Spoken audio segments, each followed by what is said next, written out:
জয় রাম। তো হ্যালো বন্ধুরা, তোমরা সবাই কেমন আছো? আমি কিন্তু বেশ আছি।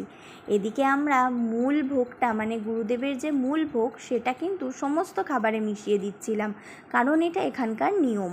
আর আমার মেয়েকে যতটা না শান্ত দেখছো, ও কিন্তু এতটাও শান্ত ছিল না, ভীষণ কান্না করেছে, ভীষণ দুষ্টু করেছে।